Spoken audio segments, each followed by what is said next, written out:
Et là, dans ma tête, ça m'a trigger. Si actuellement tu vis encore des situations similaires, c'est que tu ne t'es pas encore rendu compte que ce besoin d'être validé par les autres, de plaire aux autres, te laissera toujours perdant, perdante et clairement le dindon de la farce. Bienvenue dans le podcast Elia Rituals. 3 fois par semaine durant ce mois de vacances, je vous partage des anecdotes, des stories réellement vécues, les leçons que j'en ai tirées et quelques exercices pratiques que vous pouvez mettre en place. Je pense que dans la vie, il est important de se casser la figure pour apprendre, mais avec des protections, ça fait moins mal. J'ai été en couple avec une personne, ça faisait 3-4 mois qu'on était ensemble à ce moment-là. Il avait son appart, j'avais le mien. On passait la majorité du temps plus chez lui parce qu'il y avait un extérieur et que c'était un peu plus agréable, mais on ne vivait pas ensemble. Lui, il avait une femme de ménage qui l'aidait à s'occuper de son appartement et moi, pour ma part, chez moi, je faisais mon ménage. Donc on passait du temps chez lui tous les deux, on dînait ensemble, on déjeunait ensemble, voilà, on vivait notre petite vie. Après manger, je débarrassais la table, je nettoyais un petit peu la table, etc. Il avait un lave-vaisselle, donc pas besoin de faire la vaisselle, c'était super. Mais voilà, ni plus ni moins.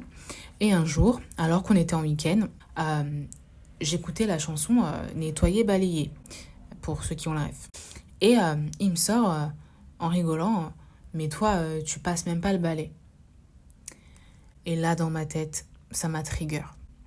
Ça m'a trigger parce que cette personne en moi qui avait tant besoin d'être validée, et à ce moment-là, je peux vous dire que j'étais desperate for validation, mais que je ne m'en rendais pas vraiment compte finalement.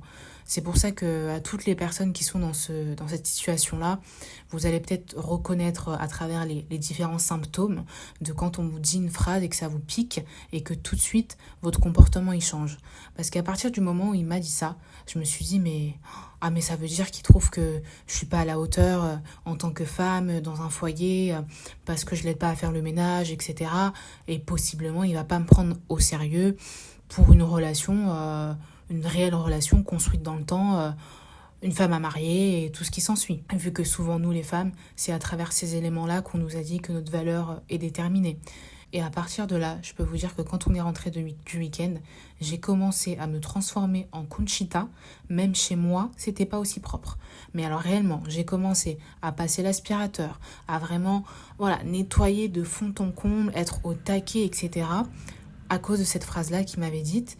Et parce que j'avais tellement besoin d'être vue comme the personne, the femme à ses yeux, que je me suis dit, mais s'il me dit ça, ça veut dire qu'il faut que j'en fasse plus, en fait. Et mesdames, sachez qu'ils sont très malins et que quand ils font une réflexion, ce n'est jamais anodin. Jamais. En général, c'est justement pour voir est-ce que vous allez réagir, est-ce que vous allez passer à l'action du coup et chercher à plaire à la personne, ou est-ce que vous allez rester complètement unbothered et ne rien faire. Et à partir de ce moment-là, ils vous déterminent. Alors c'est vrai qu'en plus de ça, j'étais un peu beaucoup quelqu'un de perfectionniste et c'était soit je faisais pas grand-chose, soit je faisais quelque chose mais vraiment au taquet. Limite carrément, c'est lui parfois qui devait me dire mais t'inquiète là, c'est bien nettoyé, c'est bien rangé, t'inquiète, c'est bon, laisse, machin et tout. Mais je pense qu'en fait cette phrase-là m'avait tellement trigger que c'était devenu un challenge inconscient dans ma tête de devoir prouver ma valeur à travers ces actions-là. Alors que je le répète, ce n'était pas chez moi, c'était chez lui. Nous n'étions ni mariés, ni des enfants ensemble, ni quoi que ce soit. C'était mon copain de 4 mois. Avec le temps et le recul, j'ai pu un petit peu prendre de la hauteur, me voir un petit peu d'un peu plus haut et analyser mes réactions et comprendre pourquoi je réagissais d'une certaine manière et pas d'une autre. Ça évidemment, ça demande un travail un peu plus profond sur soi et parfois à travers un accompagnement. Mais en attendant, je suis en mesure de te donner ces 3 petits exercices, ces 3 conseils qui pourront beaucoup t'aider. Le dernier sera le plus dur, mais ça sera celui qui te permettra d'être constant par la suite et d'éviter de retomber dans ces schémas. Le premier conseil est avoir des conditions claires. Et quand je dis des conditions claires, ce sont les tiens et pas te mettre au niveau des conditions de la personne en face. C'est-à-dire, tu dois te poser la question, quelles sont mes conditions pour faire le ménage ? Par exemple, là, on parlait de ménage, mais si c'est autre chose, tu relis à l'action à ce dont on parle. Si tes conditions pour faire le ménage et de vivre avec la personne et de travailler à temps partiel, ou peut-être de ne pas travailler du tout, et de faire 50% du ménage, mais d'avoir une femme de ménage en aide, d'être marié, d'avoir des enfants. Tu dois déterminer tes conditions. Comme ça, peu importe ce que la personne te dira en face, dans ta tête, tu sauras que toi, à partir du moment où cette condition est remplie, tu peux réaliser l'action. Et si la personne n'est pas contente, on n'en a rien à faire. Le deuxième conseil, travailler sur la construction de toi-même. Alors ça englobe énormément de choses, donc je vais te dire un exercice que tu peux mettre en pratique, c'est apprendre à t'observer. C'est-à-dire tu vas dans une situation, quelqu'un va te dire quelque chose et tu vas sentir que ça va te trigger. Parce que soit tu vas commencer à avoir une petite pointe au cœur, une boule dans le ventre, commencer à avoir des pensées sans cesse, à ruminer. En général, on le sent quand il y a quelque chose qui nous trigger et qui nous met mal à l'aise. Tu t'observes, tu prends un temps, toute seule, où tu te poses et tu dis « Ok, à tel moment, quand telle personne m'a dit ça, je me suis sentie comme ça. » Et tu te poses la question « Pourquoi tu t'es sentie comme ça ?»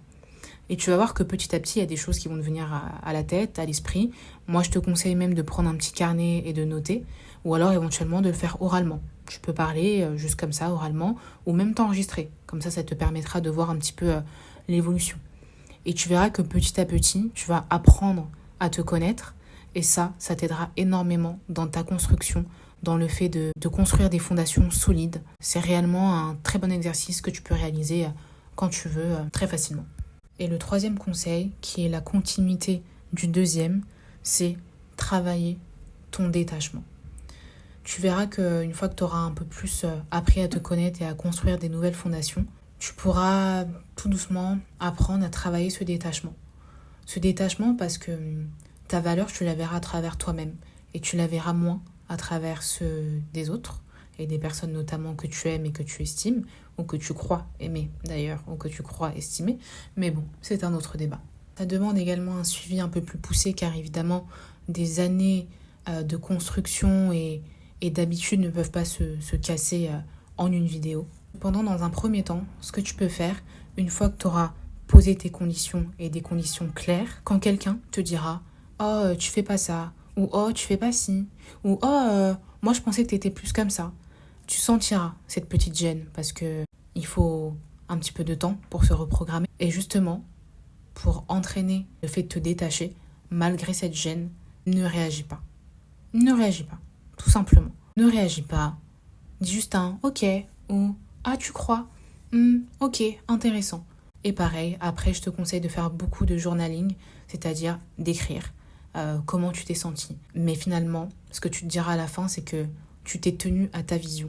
Tu t'es tenu à tes conditions qui sont là pour te protéger et pas pour faire plaisir à l'autre parce que tu crois que ça te fera du bien en retour parce qu'il te valide.